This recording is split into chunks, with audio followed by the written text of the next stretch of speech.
37 बरस बाद तलबा यूनियन की बहाली का फैसला। सिंध हुकूमत ने तमाम जामियात में तलबा यूनियन की बहाली और इलेक्शन कराने से मुतालिक रूल्स बनाने के लिए एक हफ्ते का अल्टीमेटम दे दिया। वजीर जामियात सिंध इस्माइल राहू की सदारत तलबा यूनियन की बहाली से मुतालिक इजलास में जामियात के वाइस चांसलर के अलावा सेक्रेटरी जामियात भी शरीक हुए।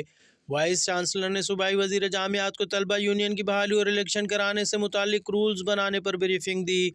तमाम जामियात तलबा यूनियन की बहाली से मुतालिक तजावीज़ बनाकर 7 रोज़ में कमेटी को पेश करेंगी। इस सिलसिले में सेक्रेटरी जामियात मोहम्मद मुरीद राहूमी की सरबराही में 10 मेंबरान पर मुश्तमिल कमेटी भी तश्कील दे दी गई। कमेटी में वाइस चांसलर के अलावा नसीर मेमन भी शामिल हैं।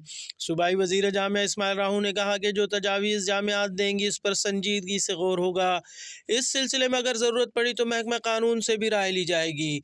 वाज़ेह रहे कि इजलास में तमाम जामियात के वाइस चांसलर ने इत्तेफाक किया कि 2 हफ्ते के अंदर तलबा यूनियन से मुताल्लिक रूल्स को मंजूर कर लिया जाएगा, जिसके बाद तमाम सरकारी और निजी जामियात पर तलबा यूनियन के एक्ट का इतलाक हो जाएगा।